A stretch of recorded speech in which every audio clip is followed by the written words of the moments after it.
చిన్న social awareness programme అండి. ఆ చిన్నగడి గురించి అండి. ఆడి గురించి ఫుల్ డీటెయిల్స్ చెప్పు. డిఫరెంట్ మాడ్యులేషన్స్లో ఖండిస్తానండి.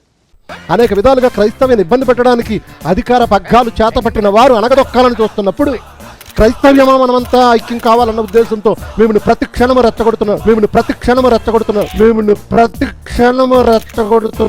క్షమించండి, ప్రతి క్షణము పురుగొలుపుతున్నాం. ప్రతి క్షణము పురుగొలుపుతున్నాం. ప్రతి క్షణం అలర్ట్ చేస్తున్నాం. సార్ సాల్మన్ రాజ్ పెద్ద యాక్షన్ హీరో.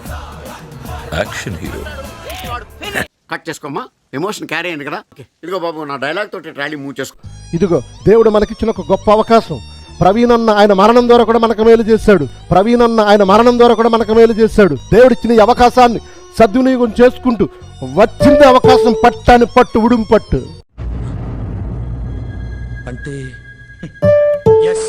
ఈ రోజు వరకు అరుస్తూనే ఉన్నాను, మాట్లాడుతూనే ఉన్నాను, మిమ్మల్ని పురికొల్పుతూనే ఉన్నాను, అలర్ట్ చేస్తూనే ఉన్నాను. పోస్ట్ మార్టం రిపోర్ట్ వచ్చేంత వరకు మాట్లాడుతూనే ఉంటానని మీకు మాట ఇచ్చాను. అంటే ఏంది, ఎందుకు నీ ఎన్ని ఎందుకు బాగా చేసుకుంటున్నావు కదా. అంటే నేనేమన్నానంటే రోజుకి వందల కాల్స్ వచ్చేస్తున్నాయండి. ఎందుకర్రా కాల్ చేస్తారు, ఎవరైనా చేస్తే చిన్న సహాయం చేసి మాట్లాడండి అన్నాను. నేనేమో ఫోన్ పే చేయమంటారు, మీరేమో ఫోన్ చేస్తారు.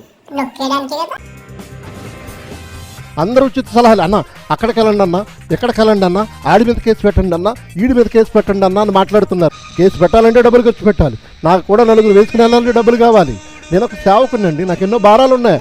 నేను ఇంటి నిమిత్తం చేసిన అప్పులు ఉన్నాయి, నెలకు వడ్డీలు కడుతున్నాను. నాకున్న భారాలు నాకున్నాయి. నాకు కూడా ఉన్న వాళ్ళని పోషించాలి, నా కుటుంబాన్ని పోషించుకోవాలి. అనాథాశ్రమం కన్స్ట్రక్షన్ ఇడ్లీ సార్, డైలాగ్ కొంచెం అతికలేదు. Public wants that. అతి తొడగొట్టి ఛాలెంజ్ చేయాలి, గుండెలు బాదుకుంటూ డైలాగులు చెప్పాలి, పొట్టగొట్టుకుంటూ బాధపడాలి. ఇవన్నీ వాళ్ళకి కావాలయ్యా, దే వాంట్ ఇట్. ఈ క్రమంలో ముందుకు సాగుతున్నప్పుడు ఎవరు ఒక్క రూపాయి ఇవ్వకుండా అది చేయండి అన్నా, ఇది చేయండి అన్నా అంటారేంటి? నీకు విషయం తెలుసా, ఎప్పుడు రాని డైలాగ్ ఒకటి నా దగ్గర ఉంది. సార్ ఏంటి సార్ అది? అన్నాను నాకు మీరు తప్ప మరొకరు లేరు, నాకు నా క్రైస్తవ కుటుంబం తప్ప ఎవరు లేరు, నా కుటుంబాన్ని నేను అడుగుతాను. వెయిట్ ఇంకో మాట చెప్పాలంటే తగ్గేదేలే. అసలు ఈ డైలాగులన్నీ క్రైస్తవానికి సంబంధించినది. వాళ్ళు వాడేసుకున్నారు, మాకంటే ముందు వాడేసుకున్నారు వాళ్ళు. ఏం కమాండ్ సార్, ఆ డైలాగ్స్ మీద కమాండ్ ఏంటి సార్? నాకైతే మైండ్ బ్లోస్.